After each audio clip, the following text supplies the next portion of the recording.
All right. Hey, everybody. Working with a little bit of a different setup today. Hopefully not too much of a problem, but I'm excited because today is the first day of Advent of Code 2022. So the first question came out today, and I'm going to work through both parts A and B. It's already been solved by a bunch of people, so I'm not spoiling anything. Obviously, if you don't want to know the answers, then don't watch this, because I am planning on getting to the answers. The first problems are pretty straightforward. I did want to start, maybe as people filter in, by just wrapping up the problem I was doing yesterday from the 2021 Advent of Code, which was... where's that problem? This problem here. Let's see if we can do this.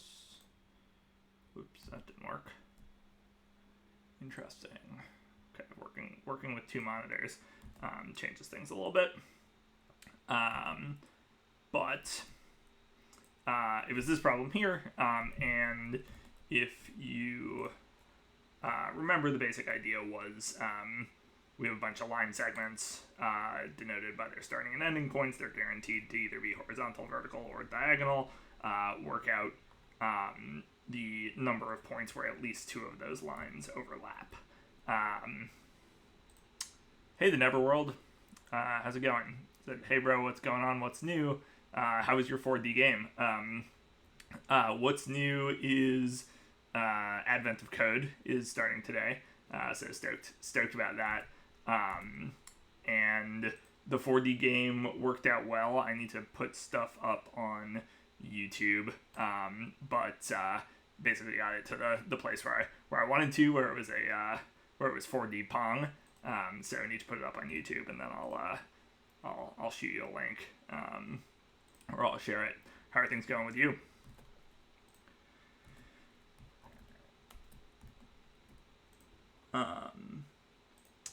So need to count the number of times each one overlaps, and basically we were running into a bug last time. We weren't quite getting the right answer, and I realized that the bug was coming. We were missing an absolute value somewhere in here. So just now I found it. Whoops, that's problem 5A, problem 5B. Just now reran it, got a bigger number. With any luck, this is the correct answer. And we can move on. Submit. No, it's still not the right answer. Okay. Well, we will continue to debug that later, but this was the 2021 Advent of Code. I don't want to spend time on that today. When the 2022 Advent of Code is out. So let's jump over there. Neverworld says, oh cool, it's on YouTube. Fairly well, thanks. AoC is Age of Conan the game? No, AoC is this. It is the Advent of Code, and it's basically a series of puzzles, coding challenges, that comes out on December 1st every year and runs for 25 days. So it's like an advent calendar, if you're familiar with that. And so it's got like a cute story and then some kind of puzzle input. In this case, it looks like this. And we have to solve some sort of problem. There are two problems every day for 25 days. The first ones are pretty easy. At the end, they get pretty hard, and so I'm going to be working through those for the next few months. Oh, sorry, well, no worries. It's super cool. It's super fun. Highly recommended if you enjoy programming. So I'm getting sun on my screen that makes this hard to read. So day 1, calorie counting. Santa's reindeer typically eat regular reindeer food, but they need a lot of magical energy to deliver presents on Christmas. For that, their favorite snack is a special type of star fruit that only grows deep in the jungle. The elves have brought you on their annual expedition to the grove where the fruit grows. To supply enough magical energy, the expedition needs to retrieve a minimum of 50 stars by December 25th. Although the elves assure you that the grove has plenty of fruit, you decide to grab any fruit you see along the way, just in case. Collect stars by solving puzzles. 2 puzzles will be made available on each day in the advent calendar. The second puzzle is unlocked when you complete the first. Each puzzle grants 1 star. Good luck. The jungle must be too overridden and difficult to navigate, and vehicles are accessed from the air. The elves' expedition traditionally goes on foot. As your boats approach land, the elves begin taking inventory of their supplies. One important consideration is food, in particular the number of calories each elf is carrying, your puzzle input. The elves take turns writing down the number of calories contained by the various meals, snacks, rations, etc. that they've brought with them, 1 item per line. Each elf separates their own inventory from the previous elf's inventory, if any, by a blank line. For example, suppose the elves finish writing their items' calories and end up with the following list. List separated by blank lines. Makes sense? So this represents the calories of food carried by 5 elves. I'm not going to read all the examples. Seems pretty logical. In case the elves get hungry and need extra snacks, they need to know which elf to ask. They'd like to know how many calories are being carried by the elf carrying the most calories. In the example above, this is 24,000 carried by the 4th elf, because 7 plus 8 plus 9 is 24. Find the elf carrying the most calories. How many total calories is that elf carrying? To begin, get your puzzle input. Okay, so I need to begin by getting my repo, actually, which I cleverly prepared. And let's, what happened here? Git commit. Debug problem 5.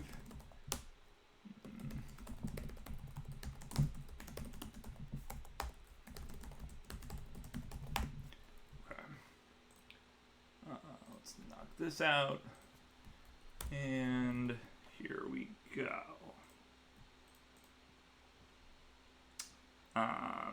Cool. Okay, repo is up.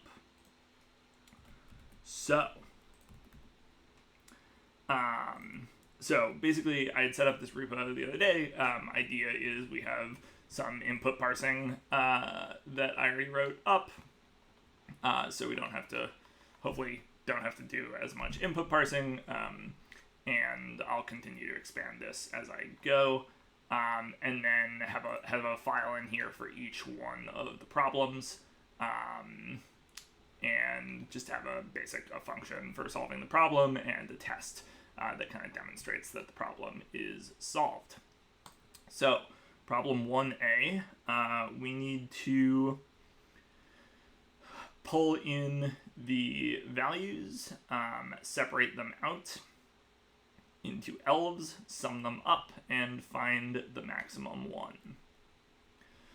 So, we can do this a couple different ways, but for starters, let's go ahead and pull in the puzzle input.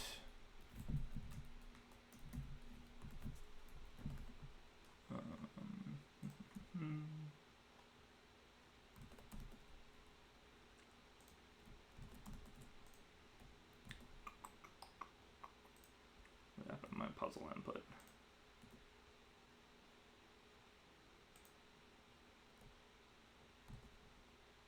Day 3, Advent of Code, puzzle input. Okay. Pull this in. Using 2 screens is different than my usual setup. And we'll go input, we will go input 0, 1.txt. Okay. Cool. So we have our puzzle input, and then we want to parse this out and sum it up at the most. And one goal that I kind of have for this is to use a bit more of a functional style, at least on these early ones, rather than necessarily creating a struct and doing it kind of object oriented. Some of these early ones can just be solved in a functional style. At least the 2021 ones did. And I'm trying to just get a little more versatile with that. So, Neverworld says RS equals Rust. Yeah, that's right. The .rs files are Rust. So I'm doing this in Rust. So in this case, we're gonna need a few steps. We're gonna need to separate out each elf's calories. Oh, I need to turn off Copilot. Copilot's going to make me totally crazy on this. Disable workspace. Reload. Okay. So separate out each elf's calories. Sum up each elf's calories and find the max. And these should all be pretty easy. And I think we can do this in a functional style. The only one that's a little bit tricky is separating out each of the elves' calories. But we're going to start, so Rust has really powerful iterators if you're not familiar. So we can take our input, which is going to be a vector of strings by this point, and we can consume it into an iterator, which gives us access to lots of useful functions like filter and map. And in this case, we want to basically consume until we hit a blank line, and sum those up. Let's see here. You know what I might do, actually? Rather than doing this here, it's probably useful to have an input, a parser that will do this. So right now my input parser can do things like parses I32, parses binary, parses string. These are just ones that I had to do before. And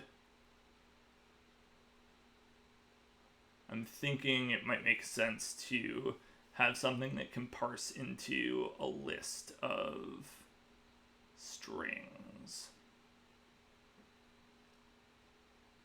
In this case, where it's like split out. Neverworld says, "Cool. I've heard good things about it." Yeah, Rust is awesome. Rust is my favorite language, bar none. To me, it feels as good as writing Python. But you also get all the benefits of having a type system, and it's as fast as C, essentially, which is very, very cool.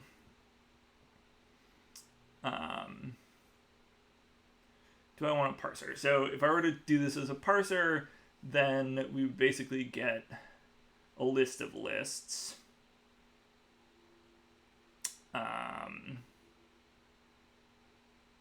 Of strings.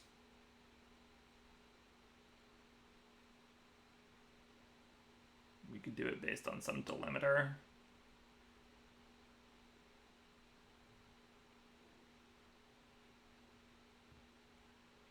Yeah, I think let's do that.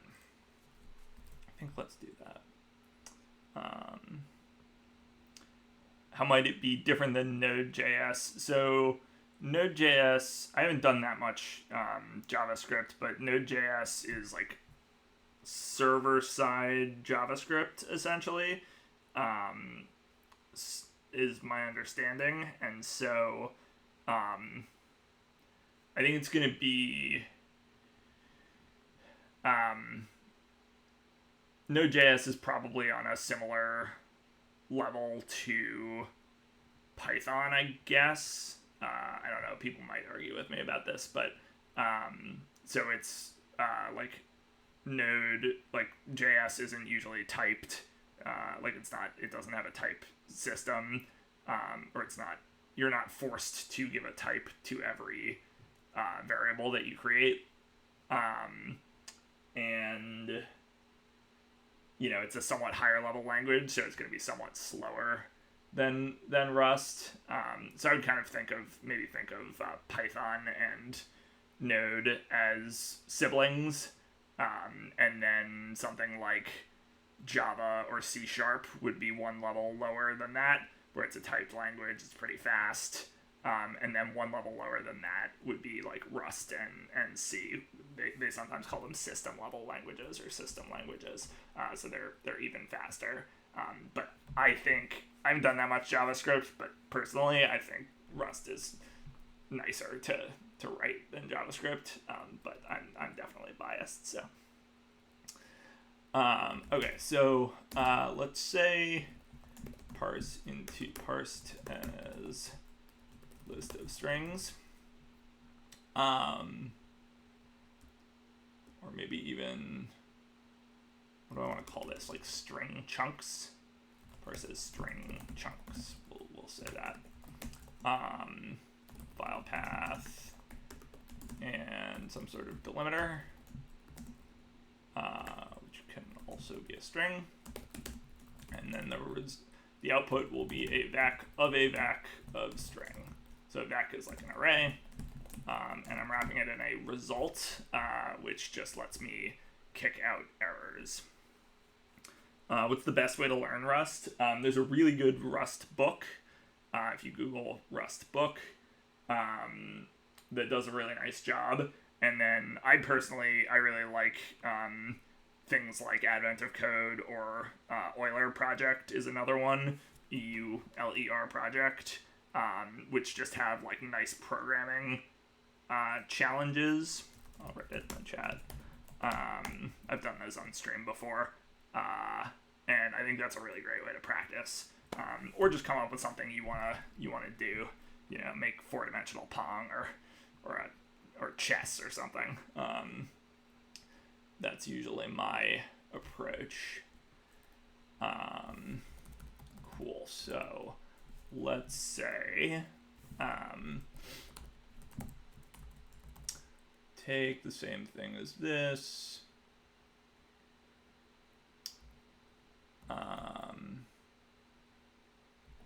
Interesting.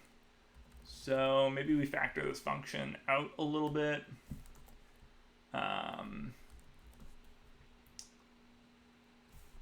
Let's do that. So let's say pub function parse to single string,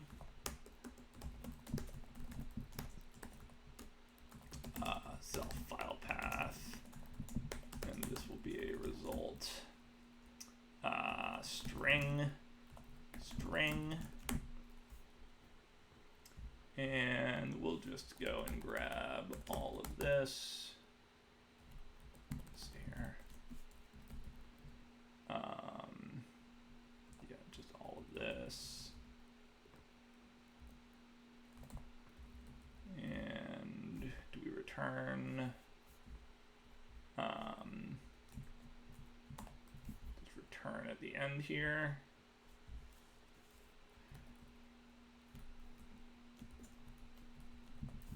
And then this guy becomes let contents be self dot parses single string file path, and read to string returns an IO result.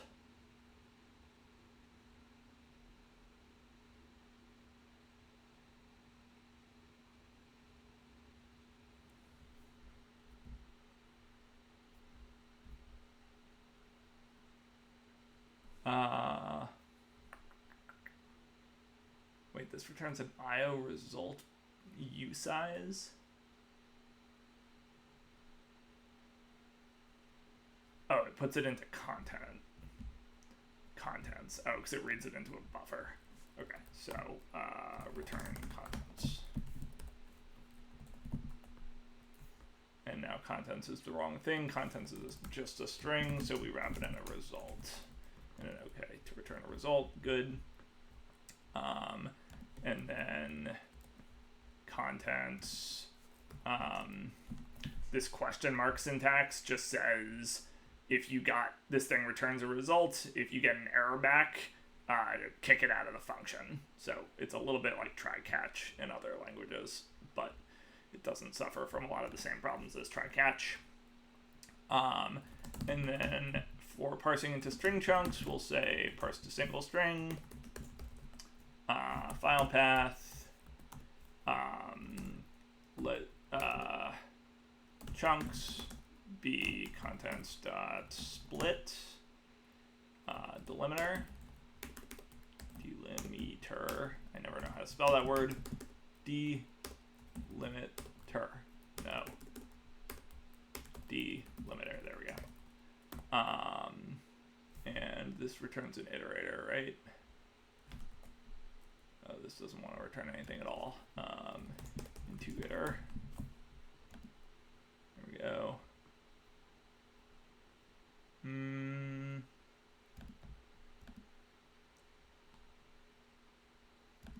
Trying to remember how split works in Rust. Let's find out. Rust split string. Google. It's just a string dot split. String is a result. That's why it wasn't showing up. So we don't need the into iter, and we just split. This returns a split, and then we want to take each one and turn it into a list of strings. So we can map this and say x.split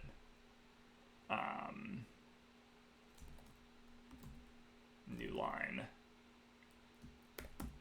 collect as a vector and then collect the whole thing. And do we need to wrap this in an okay? I think we do. Okay, I need to return and it's no longer true. Let chunks equal that. Oh, I just want to return this. Okay, and now collect doesn't know what it's collecting to.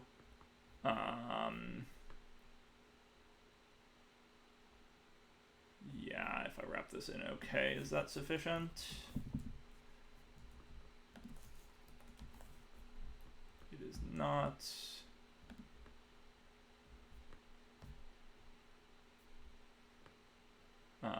Value of type vec string cannot be built from an iterator over type vec string. Sure.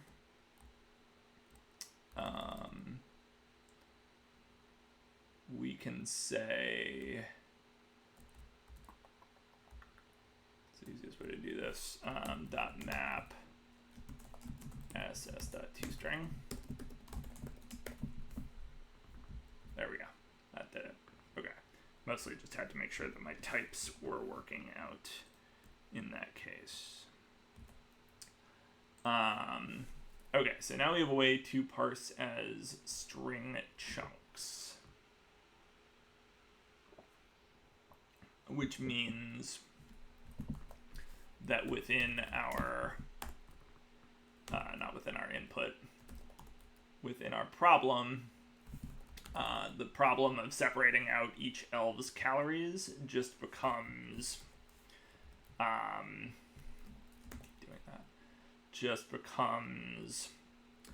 input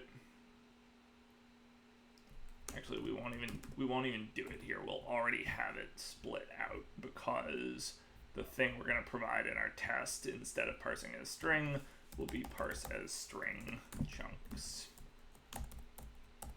And the delimiter will be a double new line.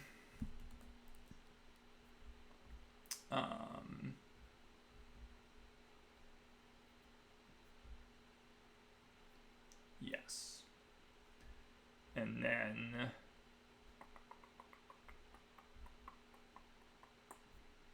we will take a vec of a vec as a string as the input, and that will just be the chunk.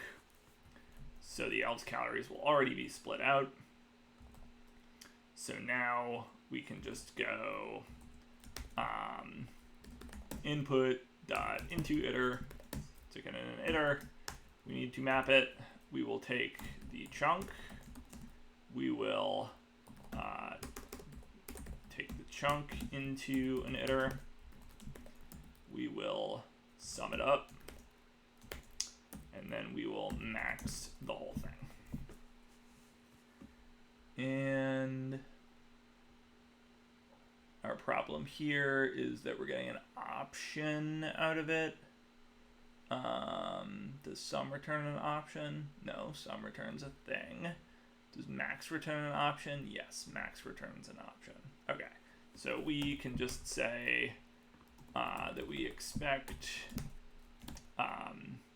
there should be an unambiguously, or I assume it returns none if the iterator is empty.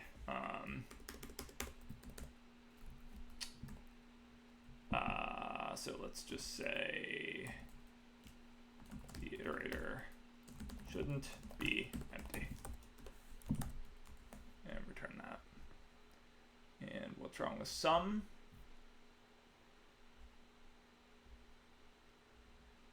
Oh, we need to parse it. So into iter, let's go ahead and split this out. The problem is that they're strings, which won't work. So let's say dot parse u32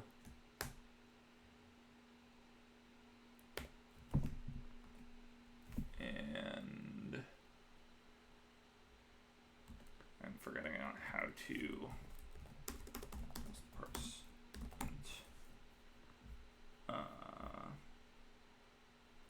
string parse t. Okay, that's correct. Nothing.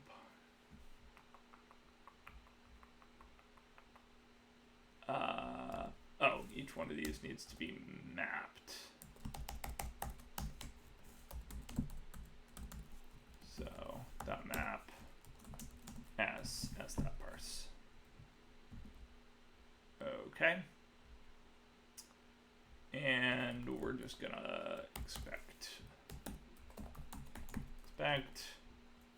all s strings should be valid numbers. Expect basically will panic, so parse doesn't know, the type doesn't know if it's going to return, if it's going to be able to parse or not, so it returns a result that can be an error. Expect says it had better not be an error. If it is, I'm gonna panic. I'm gonna kill the whole program and throw a message, which is fine here because I'm not like putting this in production or anything. You would do something else if you were putting it in production. Okay. What is the issue now?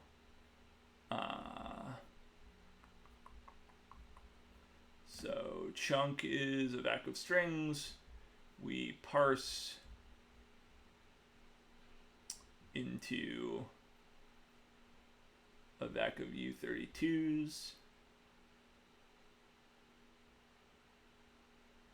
And then we try to sum the u32s.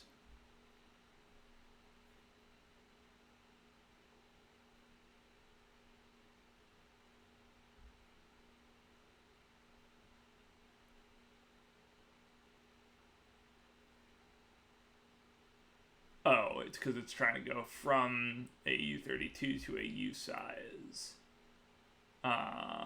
Because that's what my return type is. Okay, U size is fine.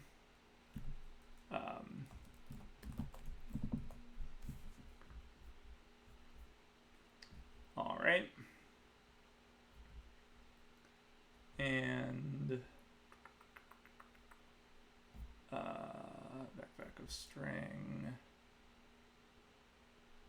I need to update this just for the type system to not hate me. So parse as string, oops. Parse as string chunk. And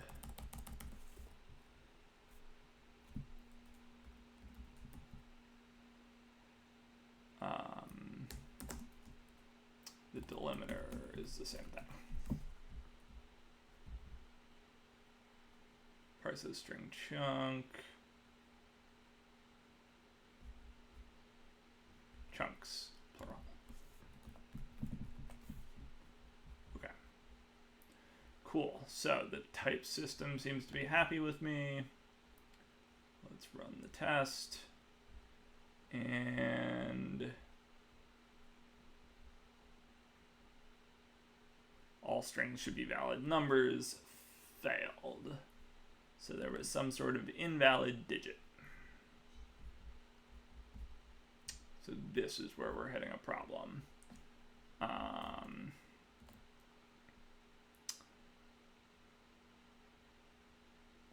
Hey, Zyra Soup. How's it going? Where'd you get the nice project with the problem set up? I created it. So actually a couple days ago, because I was working, I was doing some of the 2021 ones, and I noticed that I was writing a lot of boilerplate, and so let's see, did I put it up on YouTube already? I did. So in this, I basically did some templating, and I generated the repo with all of the problems, and I'm using that because I got tired of typing things over and over again. Okay, so let's figure out what's going on here. So I certainly don't see any weird characters in here, and I wouldn't really expect there to be any. So I probably just mucked something up somewhere. So let's test the parsing. And we can just, I have this shortened input where I just take 10. So it's going to be 10 chunks, which is a lot of chunks. So maybe let's take 2. And just assert equals, shortened input should be the same thing as a vec of 2 vectors.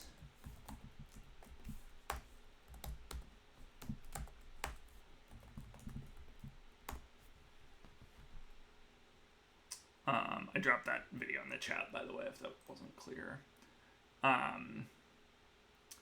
And what are the 2 vectors? They are this long thing and this long thing.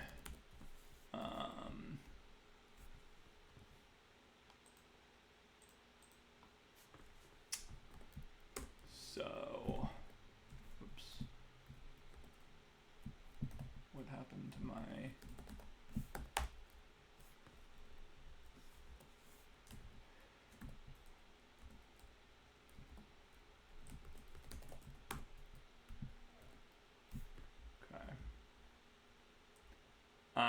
and they are going to be strings. So we need what? We need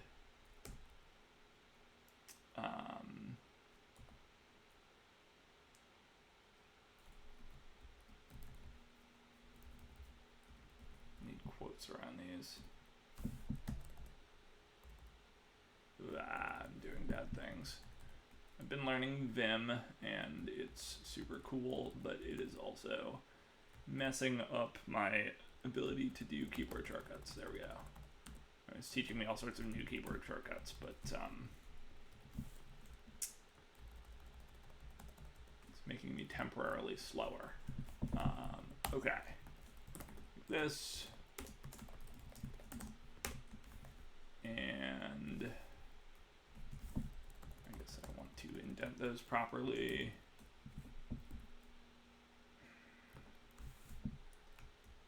I still want to indent those properly.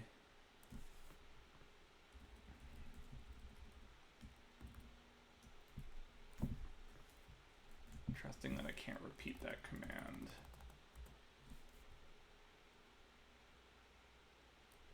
Is it equals? No. Oh, there. I can repeat the command. Okay. Sorry, that was super slow. And I gotta do it one more time, though.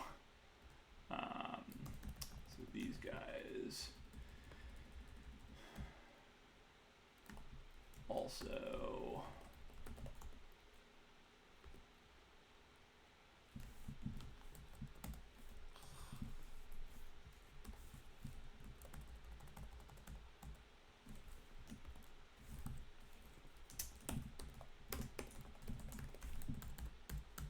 probably do it this way. That's faster.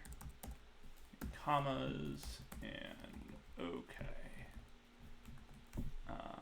Did I do this right?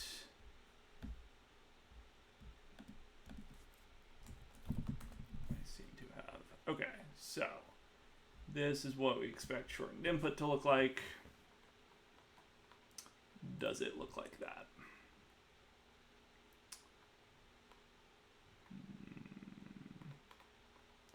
Oh. Huh. Windows. Using a Windows computer. Windows does a weird thing with new lines,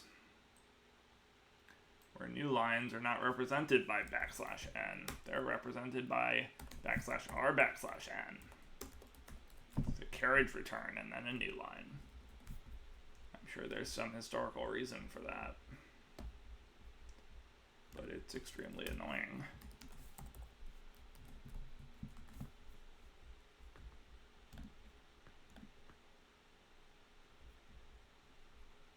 Alright, still not parsing.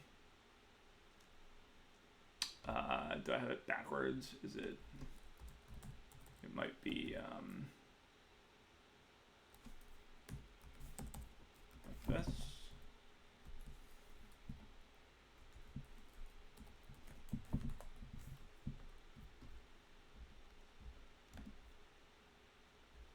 No. That looks worse.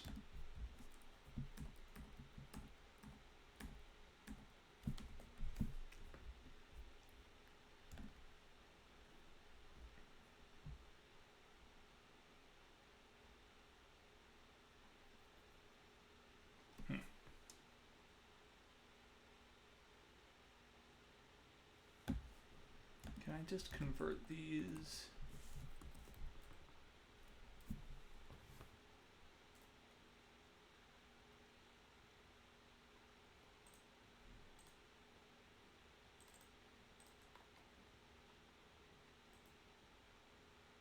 I know when you do stuff with Git, it like automatically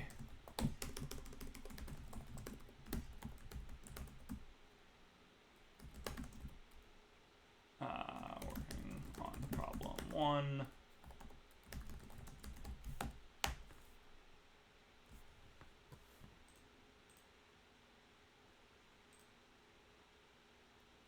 wonder if that's end of line sequence. I wonder if that does it.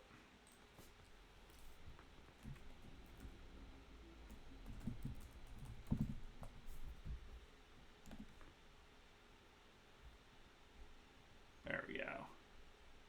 Okay. So,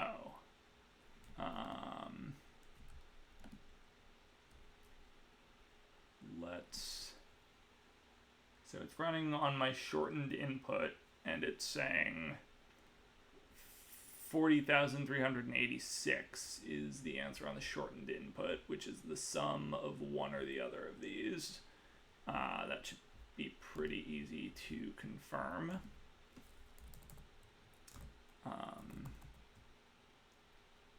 Let's say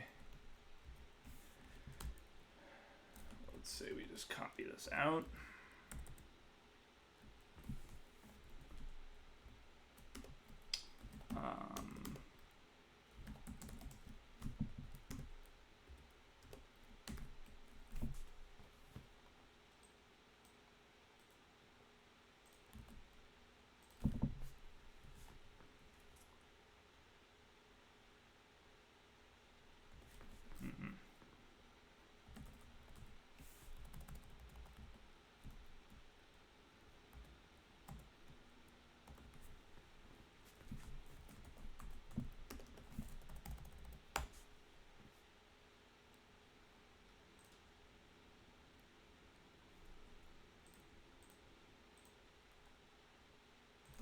Do this sum the easy way.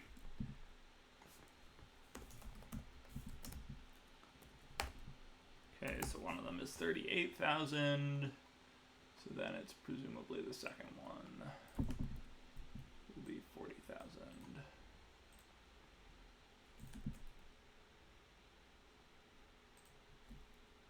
Do something bad.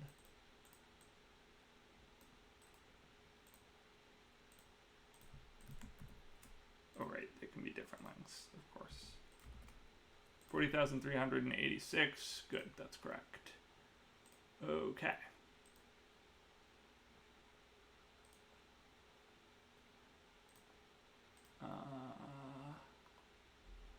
So that was the shortened input.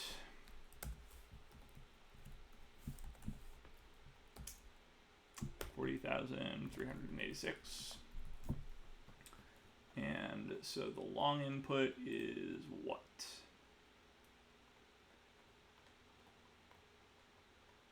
It is getting a parsing error.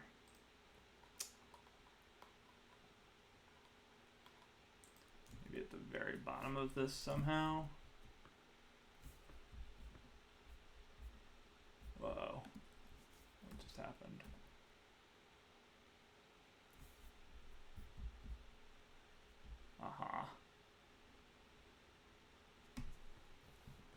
Seem to have done a bad thing to my file.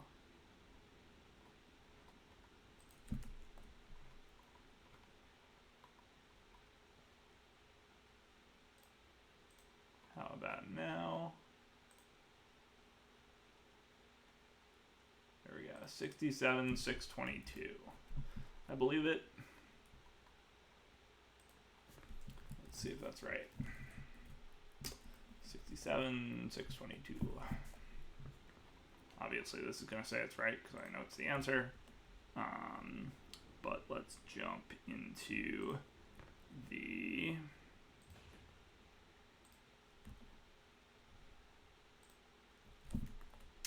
advent of code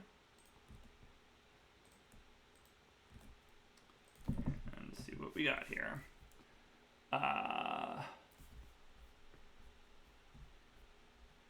Where did I say it was?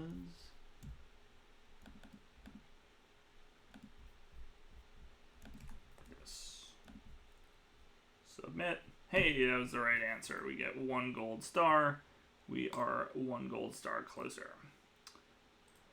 Sick. So, part 2. By the time you calculate the answer to the elf's question, they've already realized that the elf carrying most of the calories of food might eventually run out of snacks. To avoid this unacceptable situation, the elves would instead like to know the total calories carried by the top 3 elves carrying the most calories. That way, even if one of those elves runs out of snacks, they still have 2 backups. In the example above, the top 3 elves are the 4th elf with 24,000, the 3rd elf with 11,000, the 5th elf with 10,000. The sum of those is 45,000. Find the top 3 elves carrying the most calories. How many calories do those elves carry in total? All right. So, so one of the kind of fun things about this is that the problems kind of build on each other, especially on a given day. They'll build on each other. So our solution here does not scale terrifically well to finding the top 3 because we use the max. And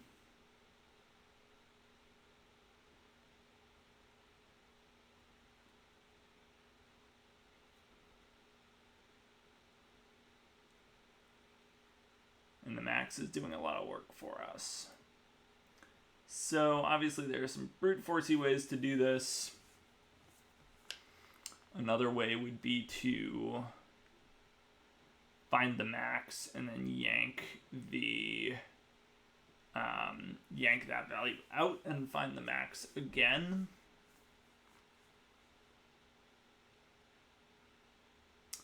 Another way would just be to output them, sort the results, and get the top 3. That's probably the easiest thing to do. Not necessarily the most efficient, but it'll work. So what does this look like? Roughly the same thing.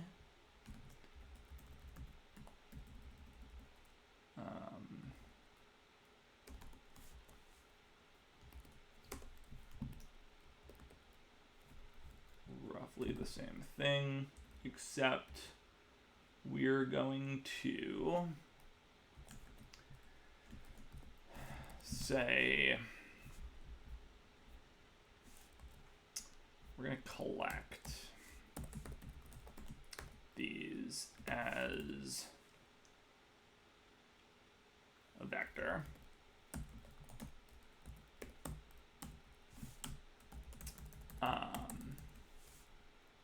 Let calorie sums be this.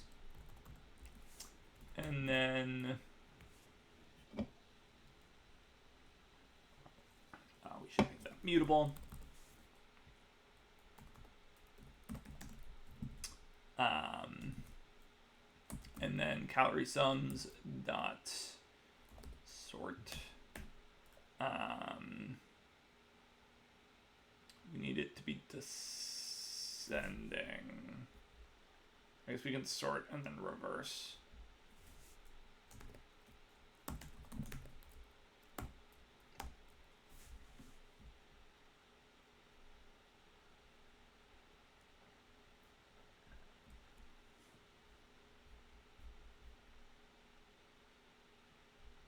Reverse doesn't quite work.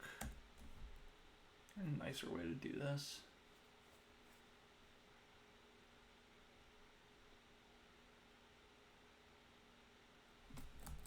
Reverse the thing. No, I just have to say into iter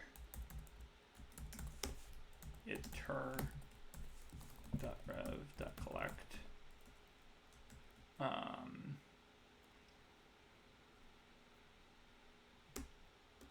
I guess we can reverse it and then take 3 and then sum those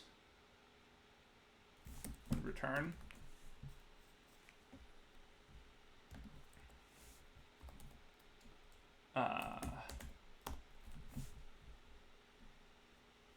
So this will sort them descending.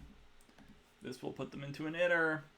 This will reverse the iter. Sorry, this will sort them ascending. This will put them into an iter. This will reverse the iter to sort them descending. We'll take the top 3. We will sum them. And return. Okay. And we kind of expect that if we run this on take 2, we'll get the sum of the 2 values previously. Type annotation needed. Where?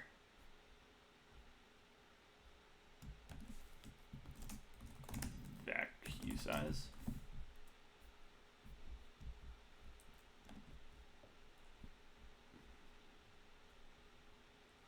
expect to get like 40. It was like 38 and 40,000, I think. Oh, we're getting another empty issue. Parses string chunks. Oh, because I never got rid of the carriage returns in here.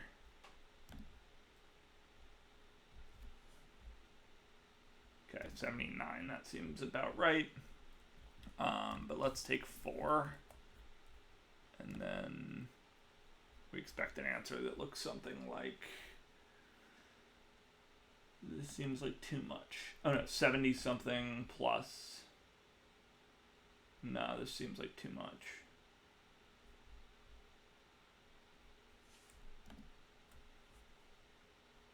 Right, because this was, so over the shortened input, this was 40, 40 and 38, it was like 79. Oh, so I guess it might not be too much if one of the, if the third or the fourth one is really big. Oh, this one looks big. And this one also looks pretty big. Okay, so maybe this is plausible. Because this is like 30K, 40K, 50K-ish. 75, okay. And this is like potentially big. Let's just take these and do the math ourselves real quick.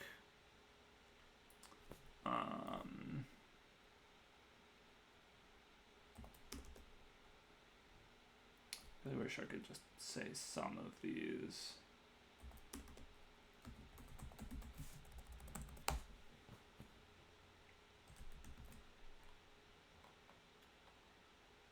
Okay, so we know the first two sums are those. And this one. 55K. This one is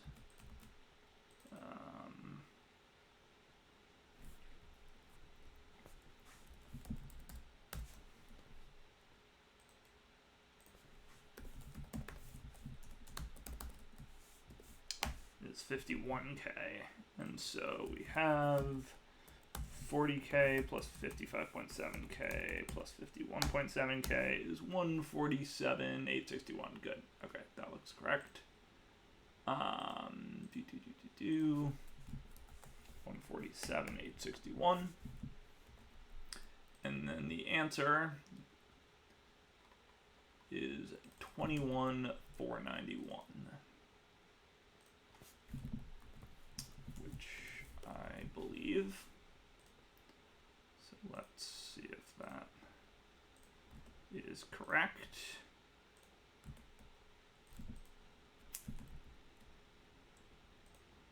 Boom. All right, we've completed day 1. We get our 2 little stars. We get our little advent calendar doing things. So yeah, that didn't take very long at all. Probably 40 minutes or something. Which is great. Obviously, as they get harder, they will take longer. So I think for the rest of this stream, I'm gonna jump back to the Advent Day of Code 2021, and what's Windows doing? And see if we can finish out this problem here, where we are going for diagonal lines. So let's, oh, maybe I wanted to commit that.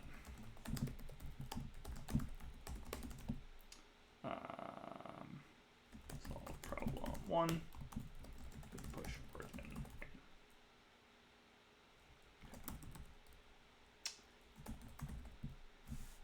code 2021. And let's go. All right, so last time we got to this point and we got an answer and we put the answer in and the answer was wrong. Let's just make sure that that's true. 18649. Yeah.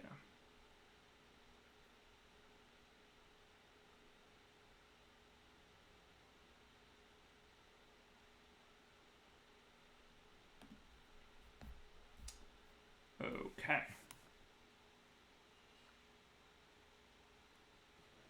So let's try to work out what the issue here is. And we do that by doing some more testing. Is usually how I like to do this. So pretty sure that the issue is with our diagonal lines. So let's try a diagonal line that has a negative slope now. Maybe like 10, 10, or let's do 10, 12, and what would a negative slope be? We would go to the right, but we would go down. So like 14, 8 would be a negative line. And so let's assert that the line is diagonal. I don't know why I just did that. And the points will be 10, 12, 11, 11, 12, 10, 13, 9, and 14, 8.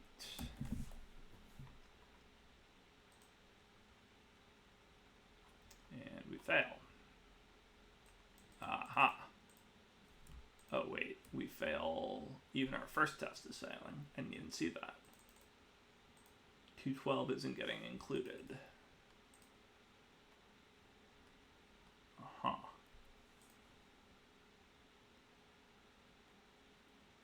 Because the L1 norm that we're using doesn't include the endpoint. Yes, so we needed to add 1 here.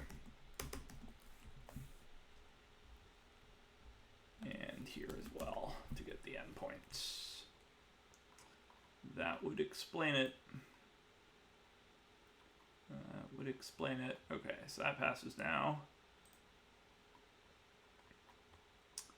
And we get a slightly higher number.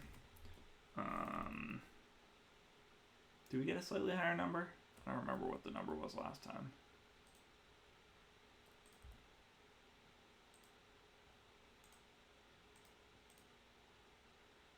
Also, I have to wait a minute and 50 seconds to enter a number again, because they're worried that I'm trying to brute force the answer.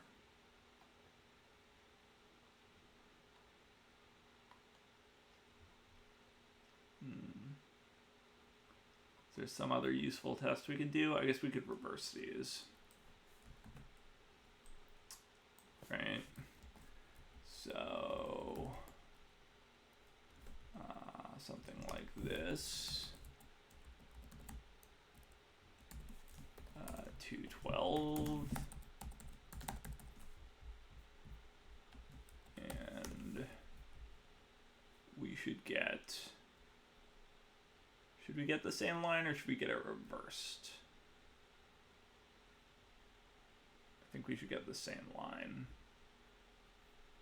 Which is interesting. Maybe we shouldn't be returning points here. Maybe we should be, or we should return a set of points rather than a vector of points. Seems like maybe a thing, given that order doesn't matter.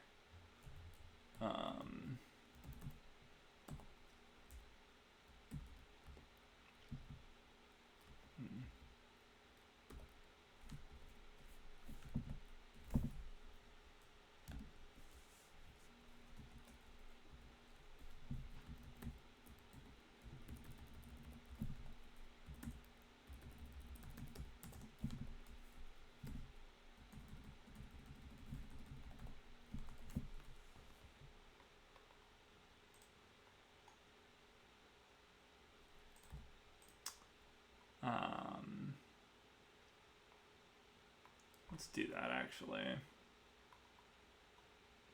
Get points. Let's make you a hash set. Oh, I wonder if it can't be a hash set though, because no, it should be okay, I think, as long as it's tuple.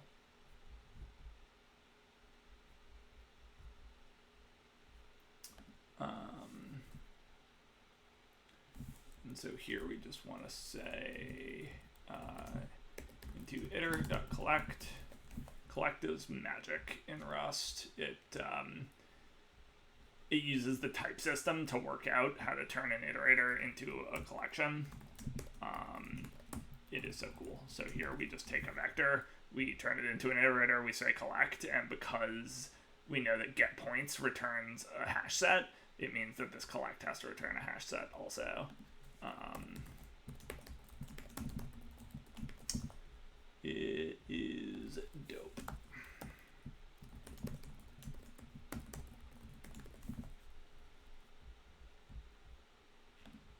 Oh, what's going on here? Get points.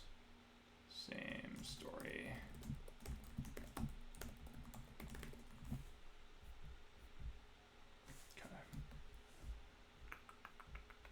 And we basically know this is going to pass. Okay.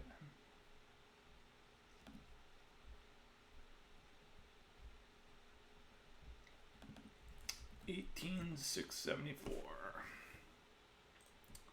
Let's see what's up.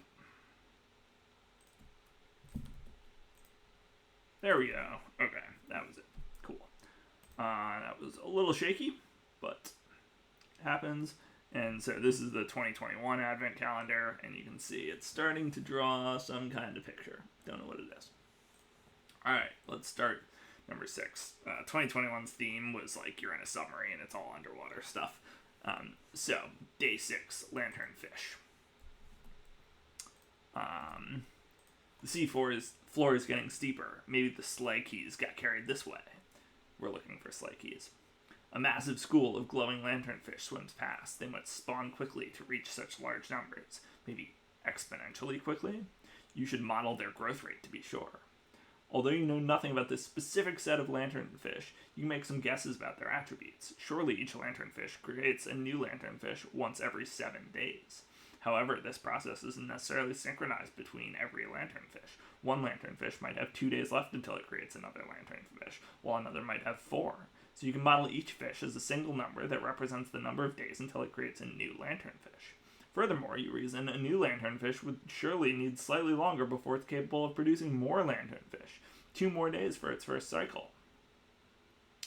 So suppose you have a lanternfish with an internal timer value of 3. After 1 day, its internal timer would be 2, then 1, then 0, then 6. And it would create a new lanternfish with an internal timer of 8.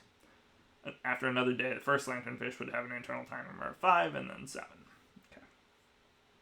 I get it, although I'm not sure this is how genetics works, but not genetics, but exponential reproduction.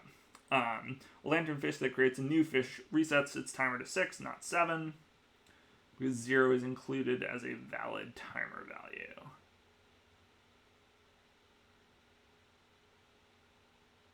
Okay. Yeah, okay, got it. Realizing what you're trying to do, the submarine automatically produced a list of the ages of several hundred nearby lanternfish, your puzzle input.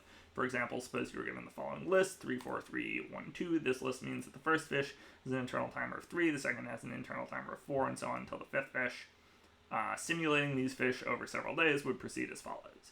Each day, a 0 becomes a 6 and adds a new 8 to the end of the list, while each other number decreases by 1 if it was present at the start of the day.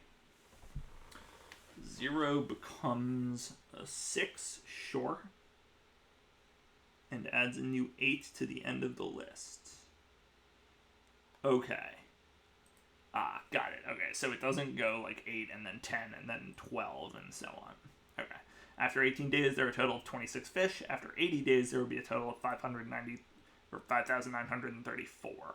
Find a way to simulate lanternfish. How many lanternfish would there be after 80 days. Okay. Seems straightforward. Are we worried? I'm not worried. Here's our puzzle input. Let's go. Sun's in my eyes. Let's go input o6.txt and paste this guy. Okay.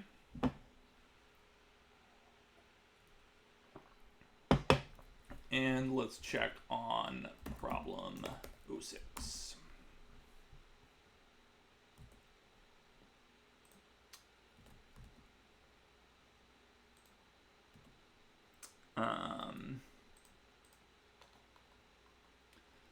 So, I mean, this one hardly even needs input parsing. Did I make... so one thing that's a little annoying is that my input parsers are now different between... I guess I can still just parse this string. Yeah, that's fine. Okay. So let's parse as string. Let's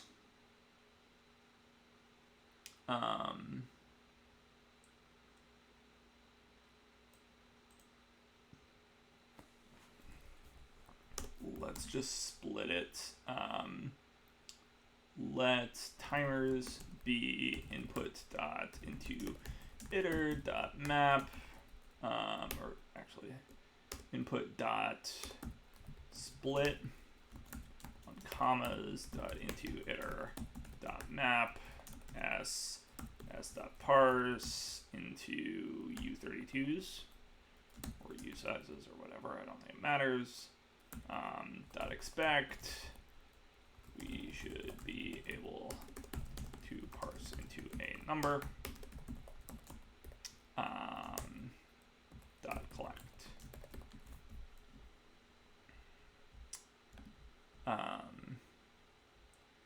Input.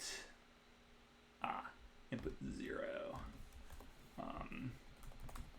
Assert equals input dot length is 1, and then this is input 0. And our timers needs to know that it's a vec of u32. Good. Okay. And then we can take, I guess what I'll do is I'll make my shortened input the input that they had in the problem narrative.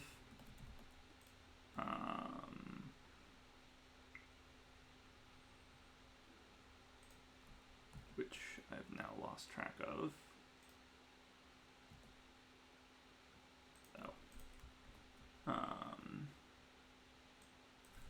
Which is just this. So let shortened input be a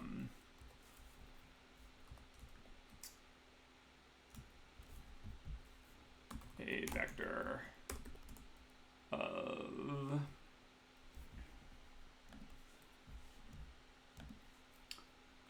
3, 4, 3, 1, 2. And then solve problem shortened input.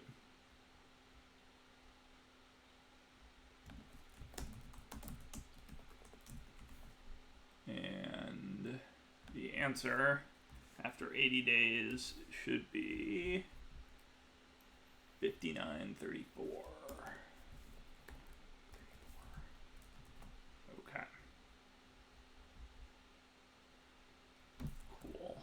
And I guess we can move all of this up.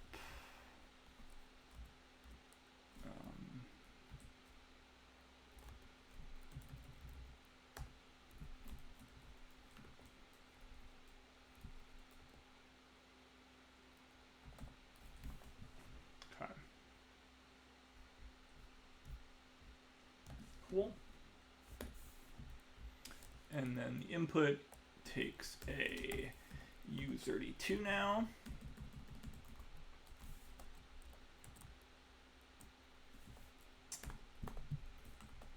And all right.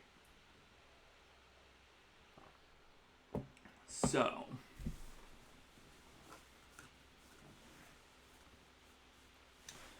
probably the easiest way to do this is to do it in a kind of object-oriented fashion, I think.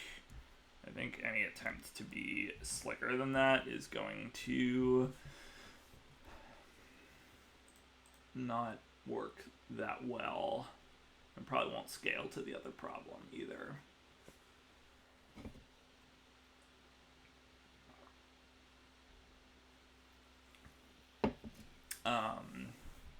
So let's write a couple tests.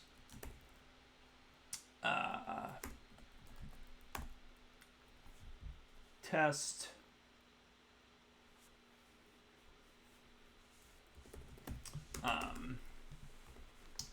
population advances, population ticks, we'll say. Let population be population new vec, I don't know, 1, 2, 3. Well, let's do 1, 2, 3. Assert the length of the population is 3.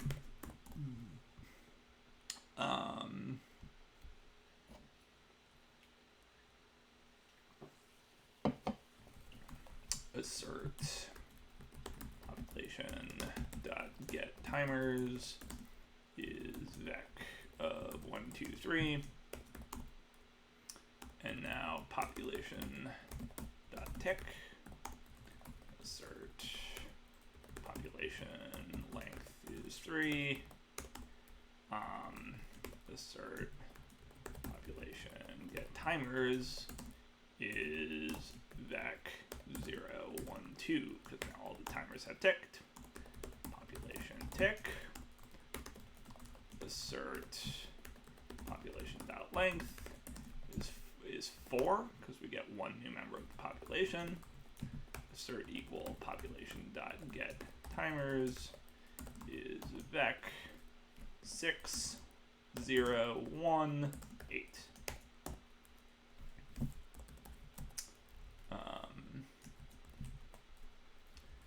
Okay. Now let's implement population. Struct population. Members, timers, vec U32 or U32. Impl population. And we'll say pub function new timers vec U32 returns a self timers, and then pub function length takes self, returns a u size, returns self.timers.length, and pub function tick is a mute self. Doesn't return anything, and does what?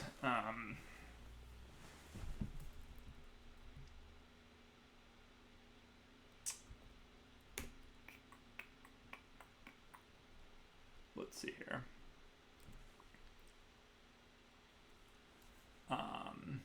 Let new timers be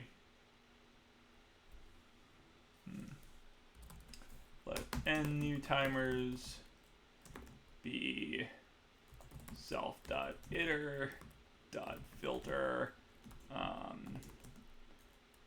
t equals 0 dot count.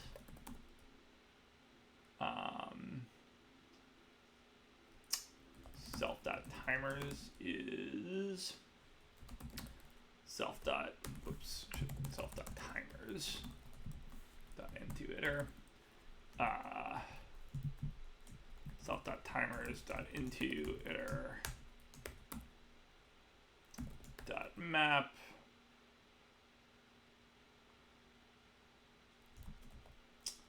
t if t equals 0, then 6, else t minus 1 dot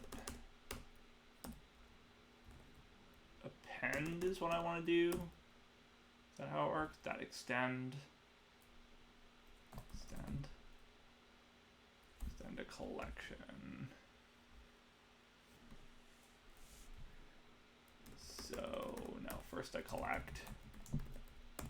So I guess we'll say let temp timers, and then we'll say temp timers dot extend 0 through n new timers dot into iter dot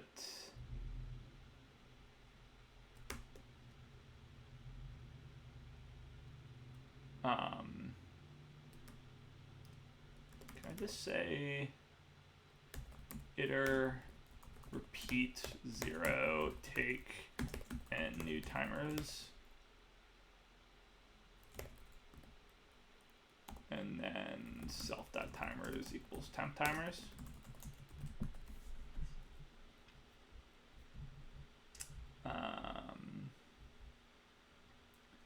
Iter filter t equals 0. I don't know why this is a reference of a reference. Oh, it's because iter gives you references and filters gives you references to whatever you passed in. Okay, that makes sense. Here t is u32 if t is 0, otherwise t minus 1. Iter needs to be imported, and type is a vec of u32s. Self.timers can't move self.timers, which is behind a mutable reference. That is fair.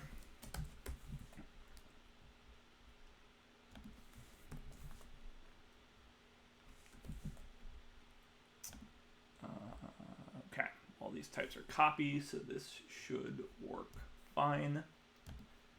And then what's going on here? Input, we use timers.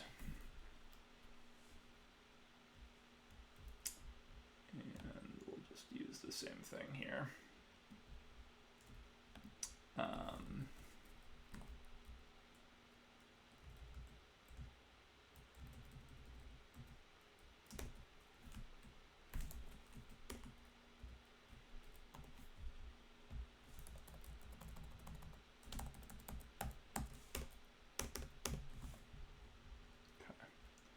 And then population ticks. Oh, we don't have get timers yet. Okay, pub function get timers at self. Vec of u32. We'll give a reference to a vec of u32s, and we'll say self.timers. And then this will yell at me because these aren't references.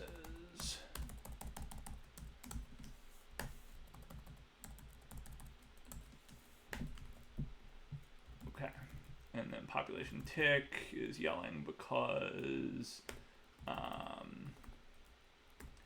this isn't mute. Okay, population tick fails. Why?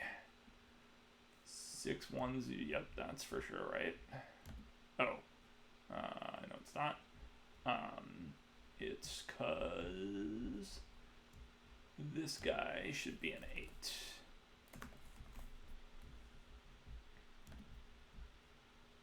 Bingo.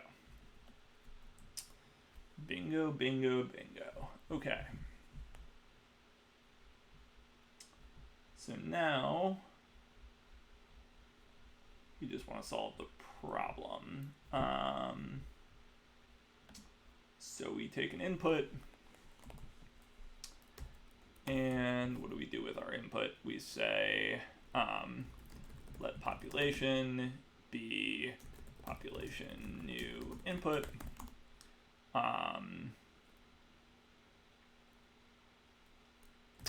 For I in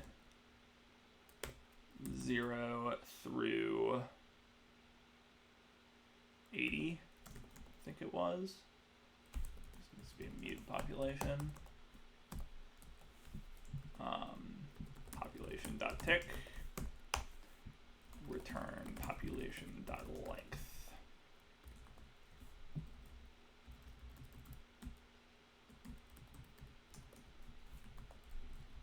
Okay. Is that what the question asks?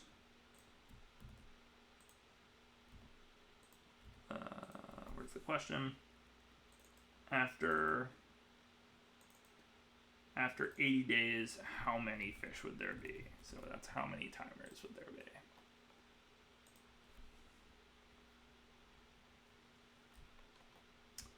Okay, and we get a failure. Okay, so our failure isn't at our shortened input, so we got the right answer on the example. So I feel pretty good about 352, 151. Let's see how we did. 352, 151. Submit. Boom. Boom. That was speedy. Okay. Cool. Part 2. Suppose the lanternfish live forever and have unlimited food and space. Will they take over the entire ocean? After 256 days in the above example, there would be a total of 26,984,457,539 lanternfish. How many lanternfish would there be after 256 days? It's slightly awkwardly worded. Okay. Isn't this trivial? This seems trivial.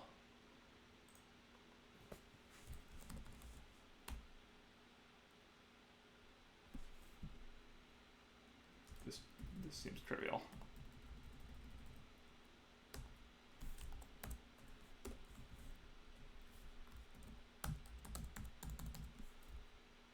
Uh, 256.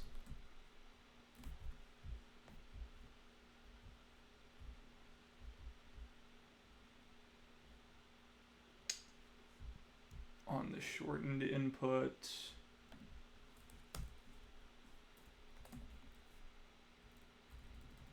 ooh, there's something not quite right in here, but okay. On the shortened input, it would be, I'm just going to copy this over. Oh, sorry, I'm still showing my screen.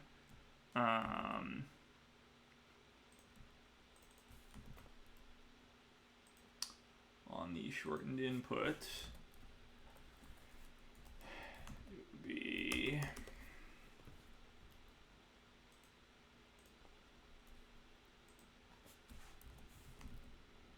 that many. On the longer input, what will it be? It has to think for a while. So maybe this isn't trivial because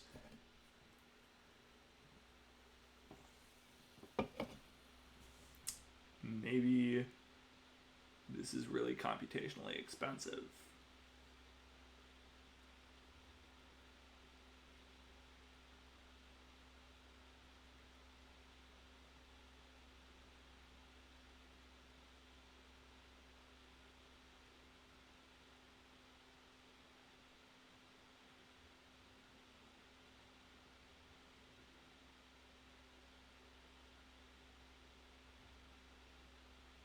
kind of seems like it's probably pretty computationally expensive.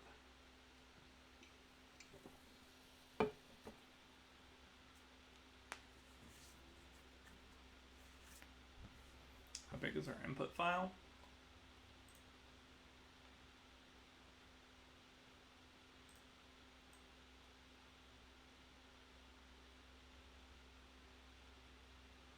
Kind of long.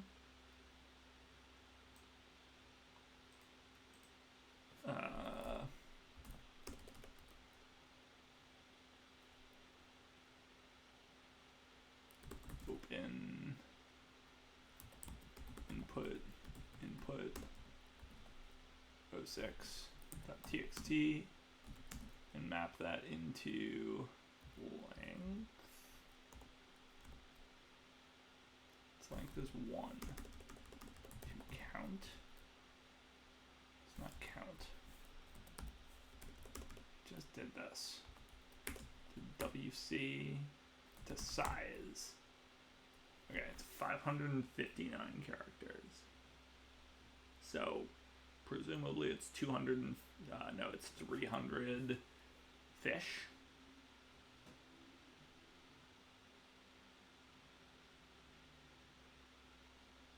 This is interesting.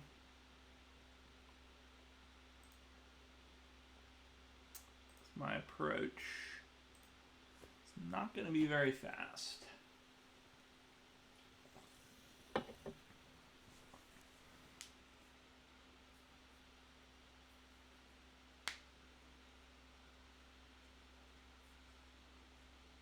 But there's probably some really nice optimizations of this that are achievable.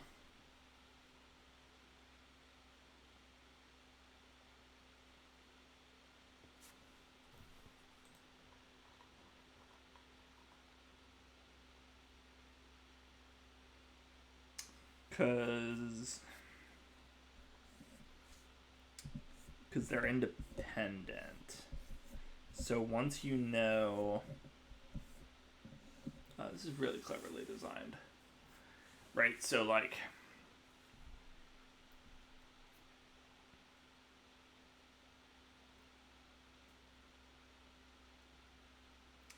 each time, like, we're recalculating things we already know over and over again, because let's say you have a fish of 4.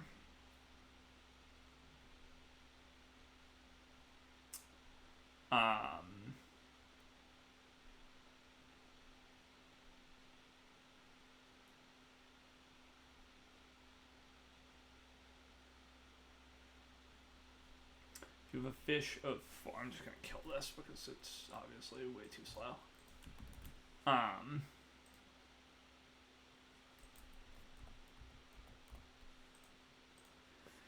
So if you have a fish that's at 4, you know that, like, 10 later, there are going to be 2 fish. You shouldn't have to recalculate that every time you have a fish at 4. So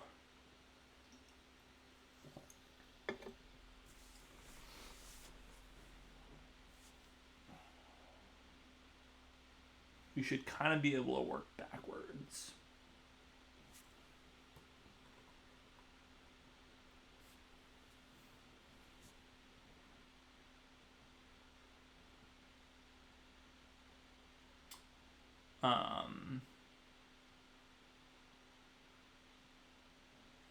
Let's think about the right way to do this.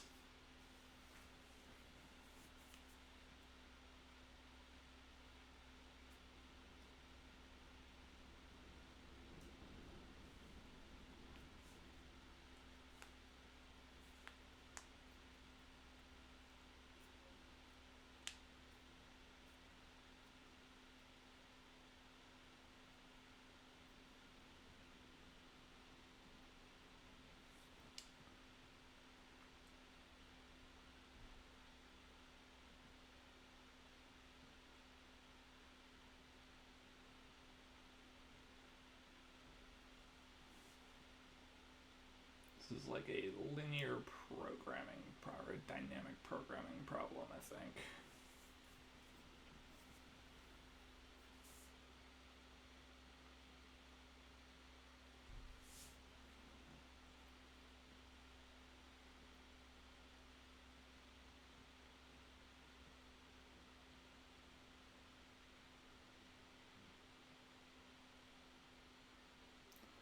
So if we take one fish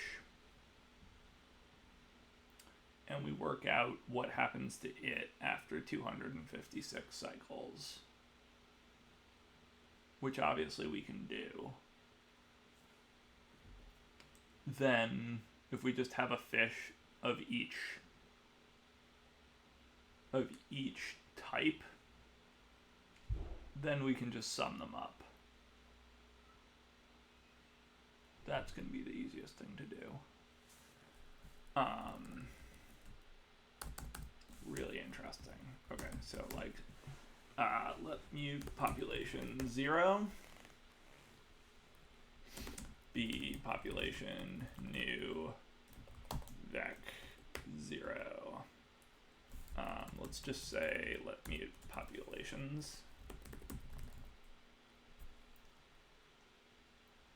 be 0.7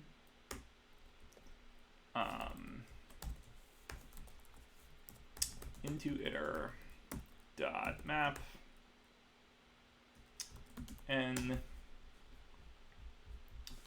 population n dot collect as a vector.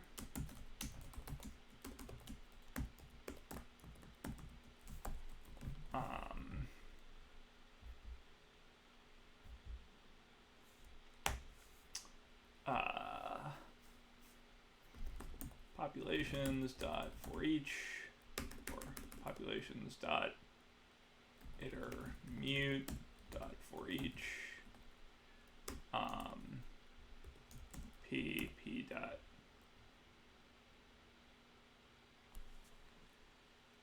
not quite. We want 0 256 into iter dot map and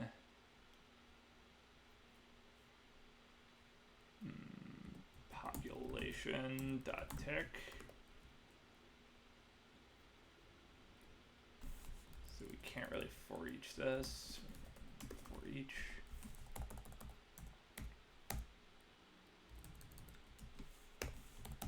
Population tick, and then we need to wrap this in a populations dot iter mute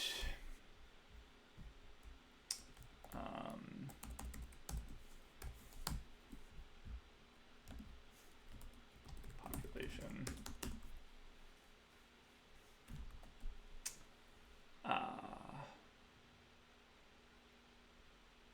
256. Oh, whoops! This needs to be iter mute dot map. And then we have each of them tick.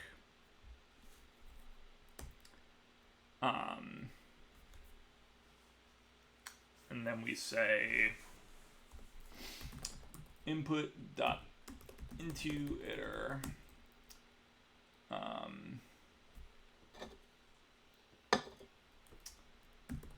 map timer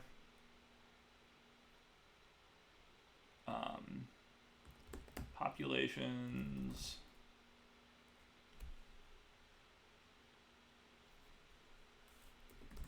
timer dot length dot sum.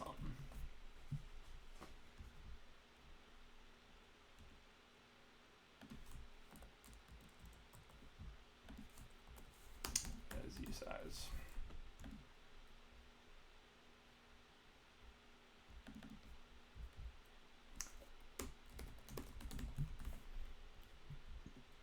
For each. Okay. So now we're just one time we're calculating the populations, and then we're summing up the appropriate one.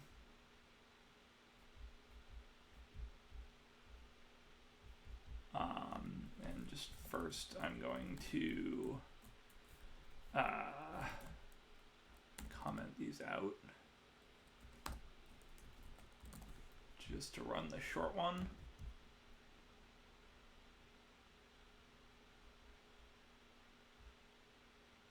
Ooh, which still takes some time.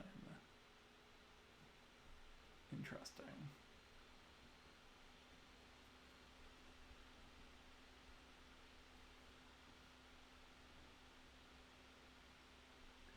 Yeah.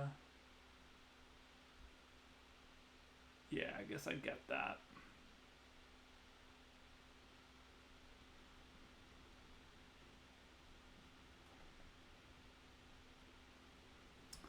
I guess I get that.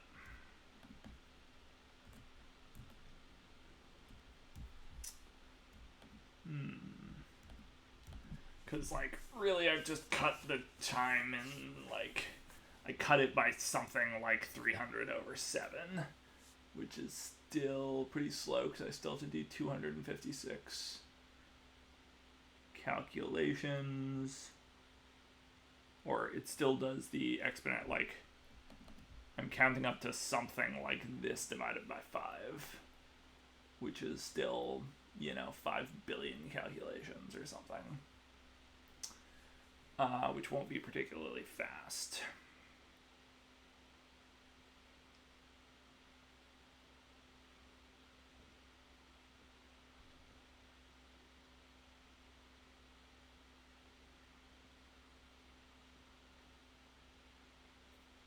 Still seems like this can be made a lot more efficient.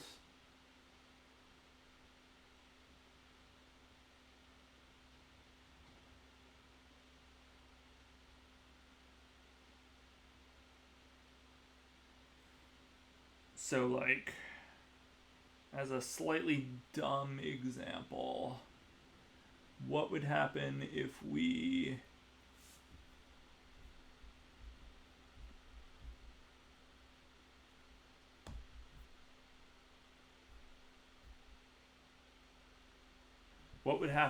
did, like, if we ticked everything, if we did the same thing but we cached, instead of doing all 256 ticks, we did like 30 ticks or something, or whatever. Divide 256 to the power of 2, so 32 ticks.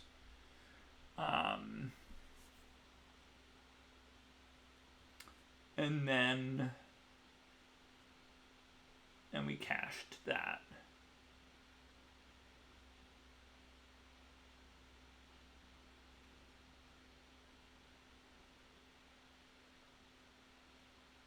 And then we just ran through everything 5 times, or 8 times, whatever it is.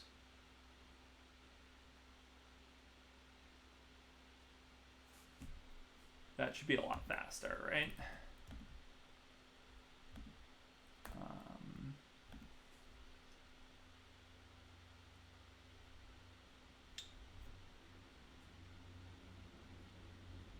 It's not like the most expressive way to be doing this either.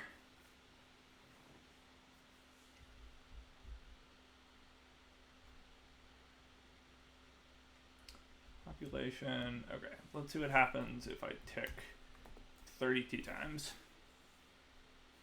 32 is 2 to the 5th. 64 is 2 to the 6th. 128 is 2 to the 7th. 256 is 2 to the 8th.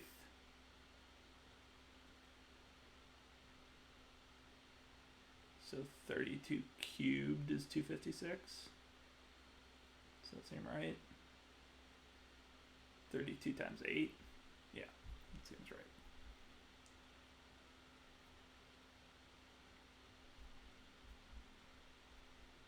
Okay. So this would do it. Let's just run this to see how fast it goes.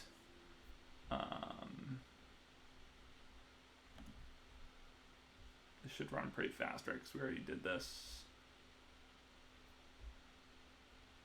80 times, so 80 was pretty fast. Okay, that was fast.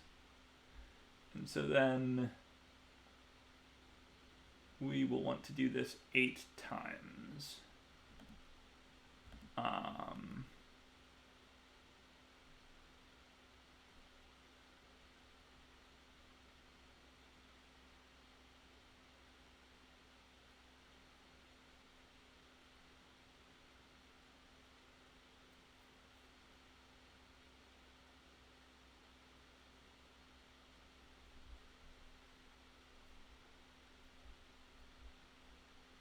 So we cache the amounts for 32.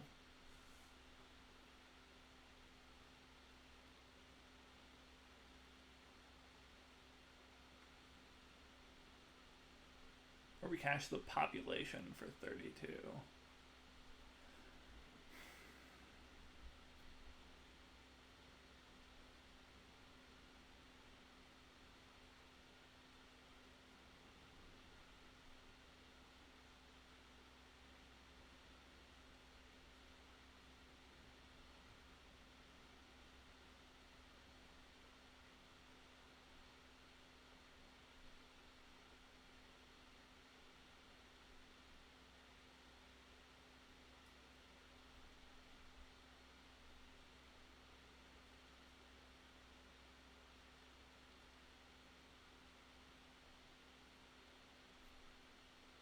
So let's do this.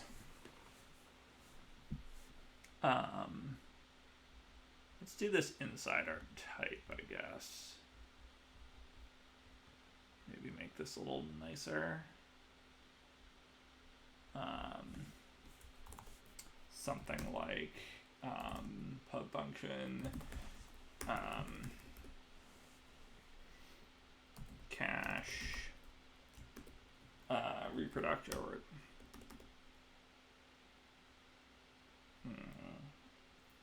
what to say.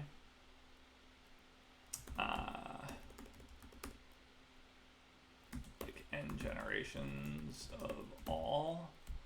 Oh, also we'll need, I guess we'll need 0 through 8 now.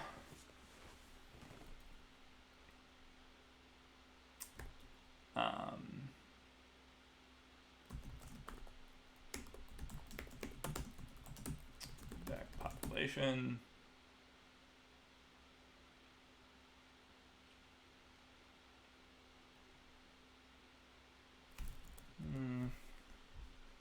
It's a nice way to do this.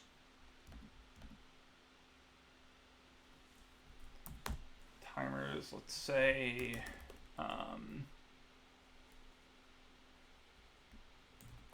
cached,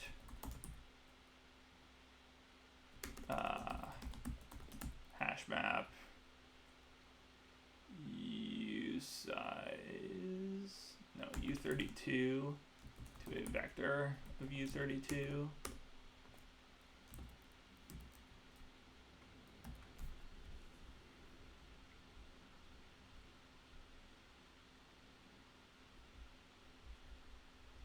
And then we can say like a function cache at mute self u32 or n generations u32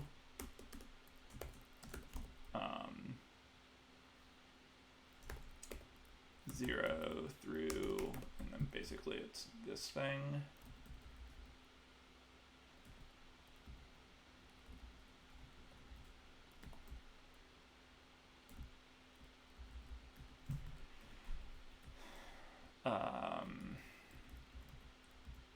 So 0 through 9 though.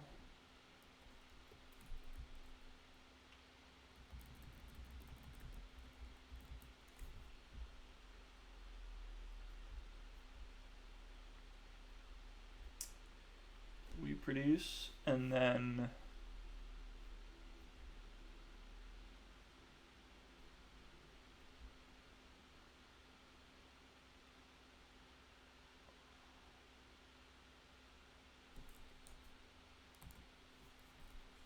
I don't think we need this.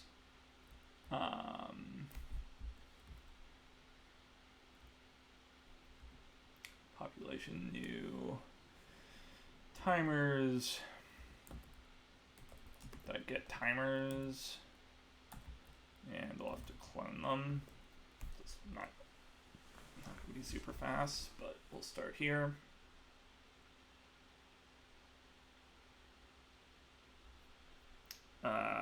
Farian, please don't advertise in my channel. It's not very nice.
OBS is being strange. Okay.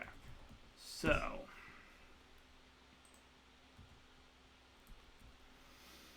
if we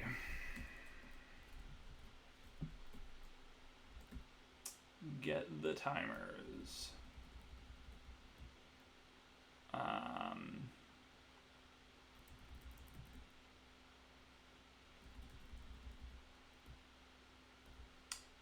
and we say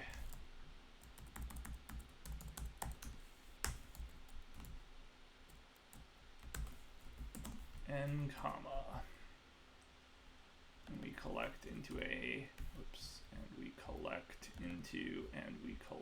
into a hash sad map.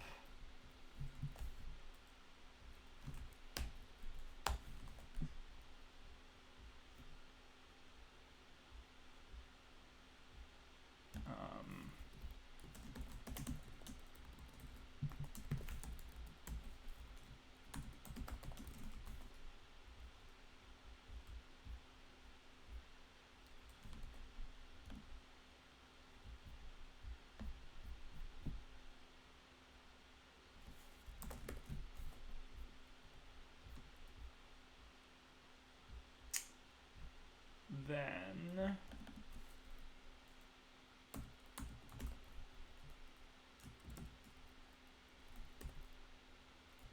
we just say self.cache equals, oh, actually we can just say self.cache is this.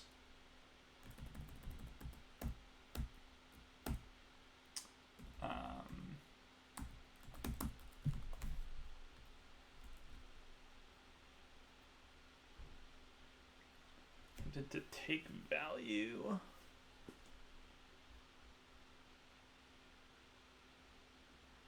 I'm trying to set the value.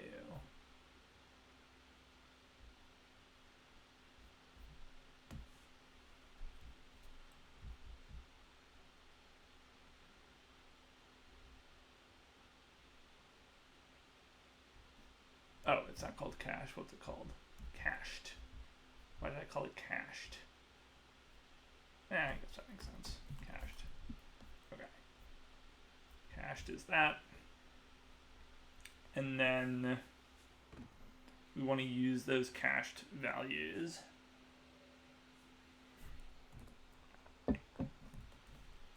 somehow.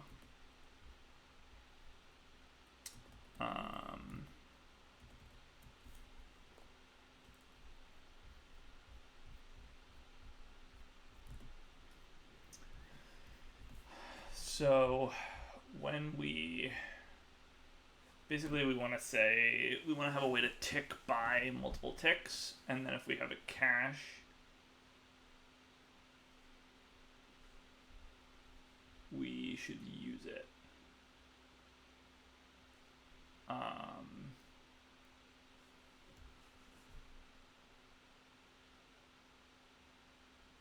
Yeah, I don't really need this as a to be on the type though. So let's say let cached be that.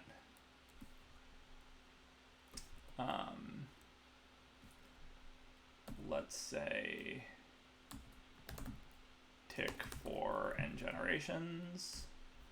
Let's not use n generations as the, let's see here, into iter, new timers, vec n get timers.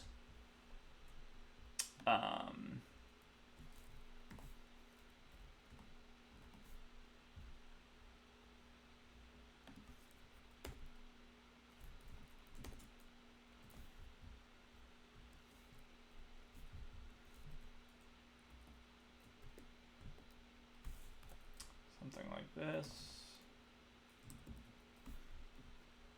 So then we'll go through to n generations. We will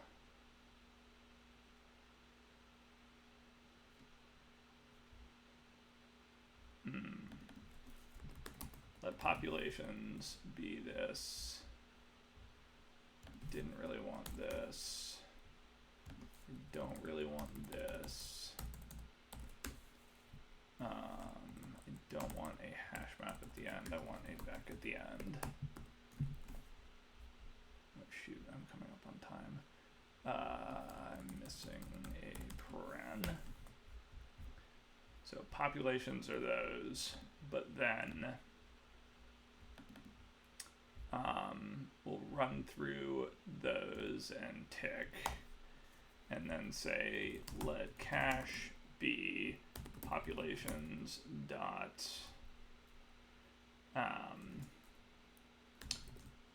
into iter.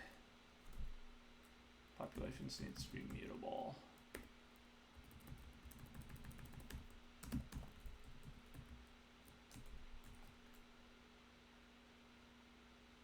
Into iter, we'll map each population to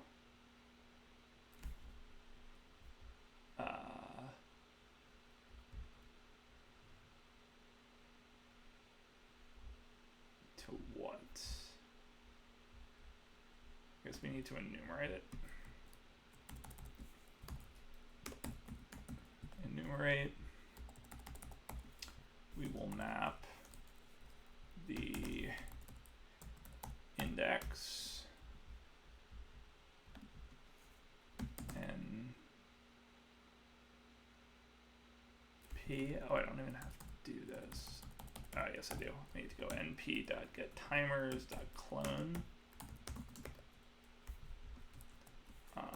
.collect, and this will be a hash map of two things that the type system can figure out itself. Maybe. I might have meant to end a type parameter there. Yep, sure did.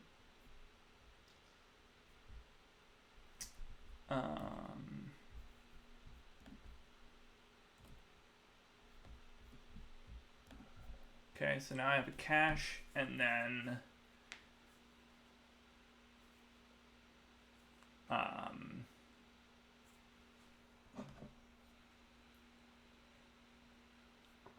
tick for n generations isn't even what I want.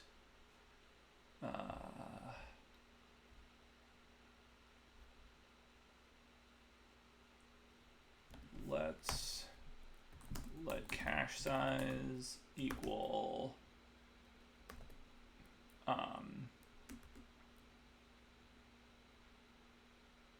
what do I want here? I want n generations divided by say 100. We'll say 30 because we did 30 last time.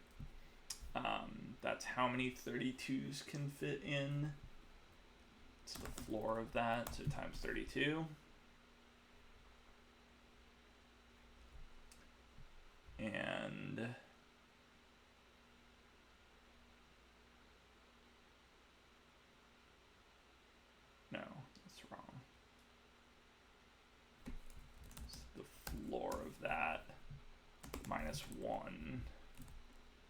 say n caches or n partitions, something like that.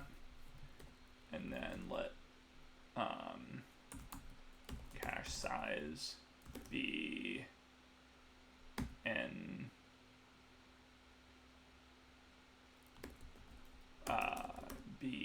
generations divided by n partitions.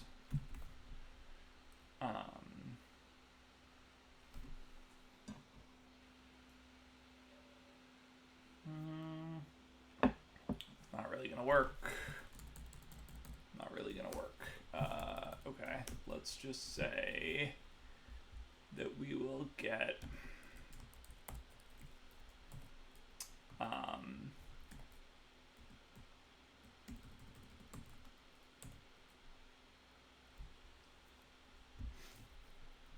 cache size is how big we'll make the cache. And then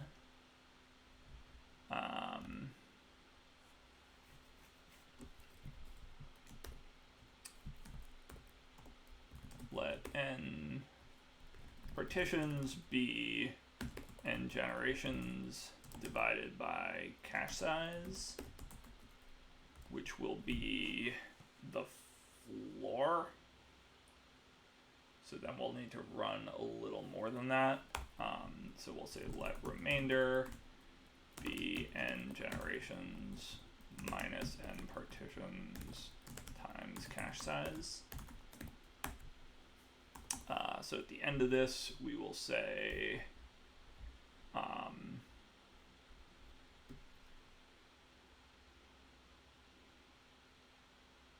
then we have to tick all of these. That's going to be really slow. All right. Well, I'm coming up on time, so I'm going to have to think about this one a little more. I will be back, not tomorrow, possibly Saturday, with part 2 and maybe part 3 of the 2022 Advent of Code, and I'll return to this one as well.